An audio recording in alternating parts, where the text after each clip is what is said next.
I recently got back from a 10-day Vipassana meditation retreat, silent meditation retreat in Hong Kong. And it was undoubtedly one of the hardest experiences of my life. I'm going to share with you the things that I learned and what it taught me about the state of my mind that you can apply to your daily life. And also, if you're interested in the Vipassana style retreats, you can learn a little bit about what I got out of it as well. Since I come back to normal life, one of the biggest things I've learned is how much of the time I spend trying to avoid things that I describe as painful and trying to go towards things that I describe as pleasurable. This is a pretty fundamental human experience to want to avoid pain and go towards pleasure. But the challenge is, and the idea of the retreat is about equanimity, being at peace with whatever comes up, expecting that life is going to have ups and downs, and that's just part of the process. So one of the really interesting things I learned was just sitting with my feelings. For example, sadness is an emotion I've often tried to avoid. And I noticed that once I sat with that, it very quickly would flow and change into something else. And this idea is fundamentally that we waste a lot of energy trying to control our experience of life when ultimately it's much easier to find peace and find equanimity and accept whatever comes up. And we did this on the retreat by doing body scan meditations, and maybe you're sitting in your chair, you've got a real bad pain in your back, and you just have to accept what comes up. And it allows you to develop an attitude and actually at the body level, be peaceful with whatever comes up. And the idea is if you practice this consistently, it carries forward into daily life. So when you practice Vipassana, the idea is, say some negative situation comes up, you get a bad email at work, or what you describe as a bad email, and you want to ignore it, you want to maybe send an angry response. The idea is understanding this is temporary. It's just a feeling, and you notice the feelings at a deep level, and they therefore have a lot less control over you compared to our current state where we maybe just react to whatever is coming up. Another thing I learned is how much I contribute to keeping negative emotions alive in my life. And I would add a caveat there that what we call negative emotions is just a label we place on it. I feel that what I learned, one thing was sensations are just sensations.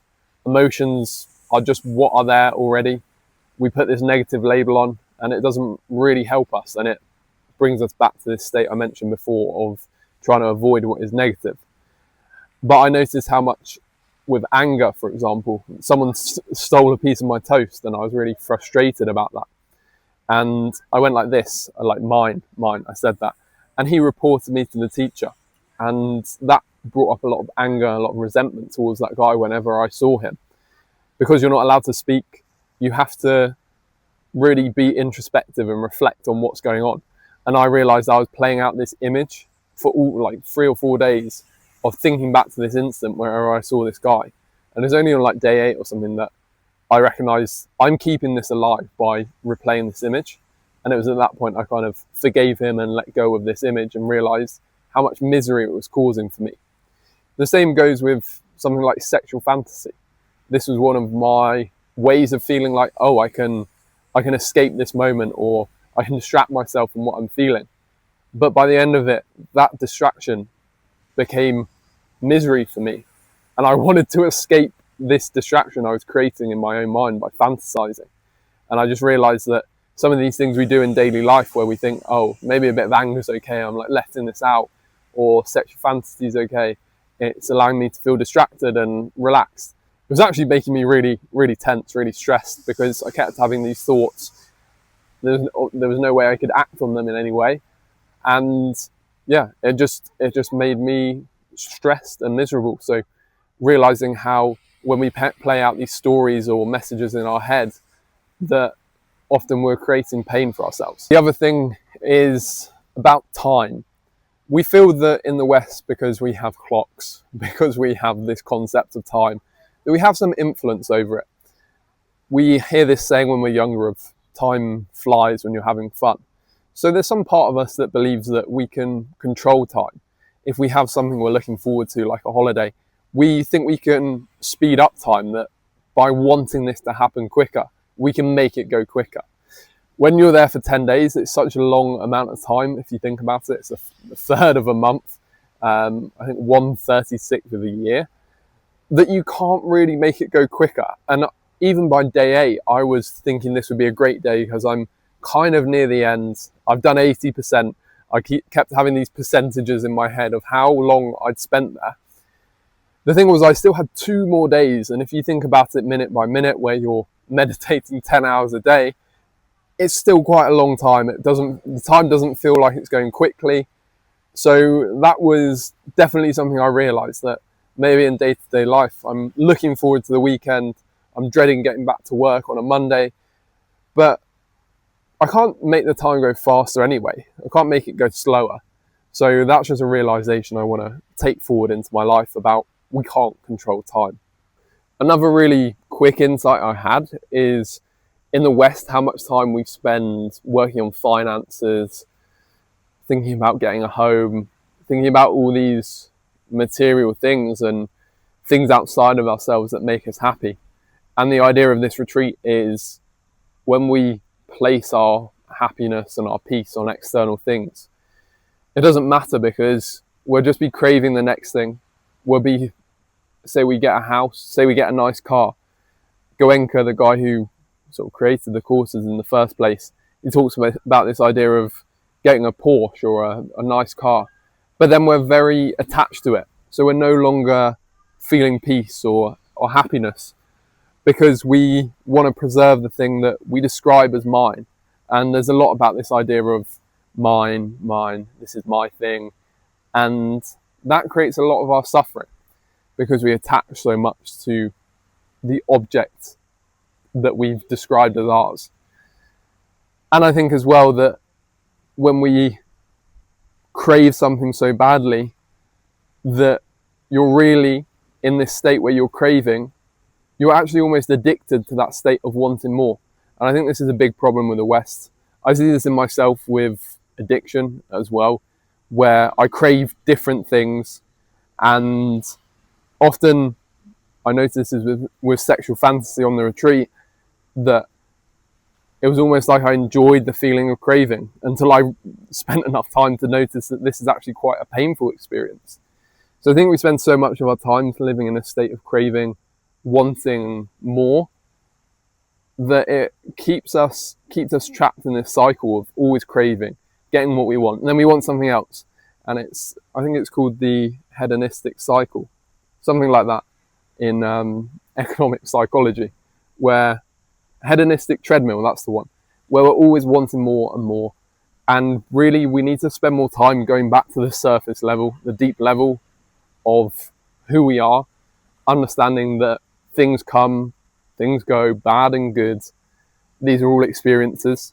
And I think we'd be much more happy if we spent more time working on our minds, rather than just focusing on our external things like our bodies, our wealth, our material possessions, what trips we go on.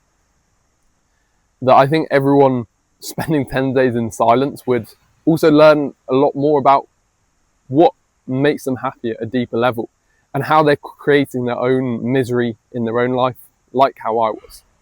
I think one of the biggest things I learned is how much of the time I try and change my feelings. And I've always got to a stage where I feel that I'm trying to self-improve away from what I'm experiencing, thinking I can get to a stage where something like sadness maybe doesn't affect me as much. Maybe I just want to feel eternally happy. And I think even believing this is a place we can reach is obviously crazy, because we're human beings. We have all these emotions and feelings. But what this taught me is, even with healthy habits like the gym, I probably still fundamentally want to change what I'm feeling inside. This taught me that doesn't need to be the case. I don't need to be so afraid of my feelings, and realizing that they are simply sensations. They come and they go anyway. So if we just notice and observe, then that will allow our experience to shift. But it's just about being peaceful with whatever comes up.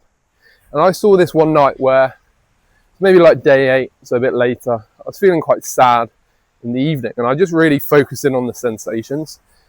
And I released a bit of emotion by noticing them, what was coming up, and it passed very, very quickly, quicker than I've ever experienced. All because I wasn't trying to escape what was coming up.